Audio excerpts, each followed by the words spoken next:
I'm grateful that the President took his time to listen to as many people as possible, and I think he's been extremely thoughtful about it. And I also want to say that anything I say would be tempered by giving the President an opportunity to actually explain how what I'm hearing about this plan would actually hold together. So having said that, I certainly continue, and I think my colleagues continue, to question the wisdom of sending in tens of thousands more troops into Afghanistan. We all know why.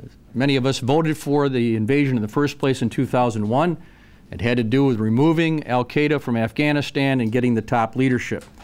We did not succeed in getting the top leadership, but the goal continues to be, as the President articulated with regard to Pakistan and Afghanistan, dealing with al-Qaeda, not simply nation building in Afghanistan. And I, at various hearings, have had the opportunity to ask people like Admiral Mullen, Ambassador Holbrooke, and others, aren't you concerned that a big troop buildup in Afghanistan may well further destabilize Pakistan? And wouldn't that be more serious? They couldn't deny it. And today, Prime Minister Gilani of Pakistan specifically stated that he was concerned that the increase of troops in Afghanistan could further destabilize Pakistan. So the purpose of all this here is to protect Americans, is to do the best thing in terms of our national security. And the question is this troop buildup a good idea in light of the entire global strategy of going after al-Qaeda? Al-Qaeda is not principally based in Afghanistan anymore, and so I have a very serious question about this. There are also reports that the President may be talking about a time frame of 3 years to bring the troops out. Now, I would be very much in favor of this.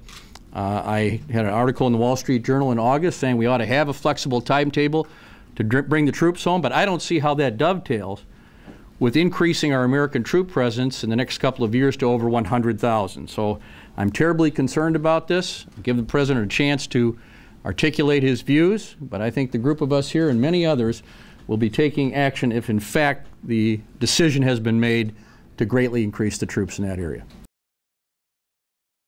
Well, action can include, obviously, not permitting funding for additional troops. It can include resolutions for timeframes to withdraw troops, as many of us have worked on together with regard to Iraq, and other approaches that we'd be open to. But as far as I'm concerned, everything would be on the table in terms of trying to prevent this error from occurring.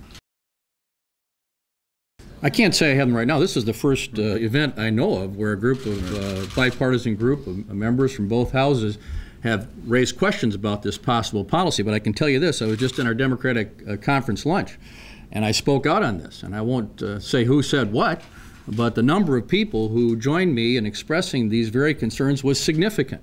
Many members of my caucus, and I believe members of the Republican caucus, perhaps from different philosophical perspectives, will come to the same conclusion that this is a mistake to move in the direction of this huge troop buildup. So I think it's possible it would be a bipartisan vote that could prevent such funding.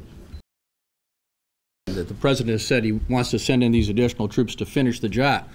I say, and I think the American people say, what job? What's the job that he's talking about? That's not at all clear. I really don't believe that this President would take such a serious step as a time frame to remove the troops to pacify members of Congress. He's doing what he thinks is right. We disagree with the particular decision. I think what happened is President Obama was given a series of choices, none of which suggested getting out of there.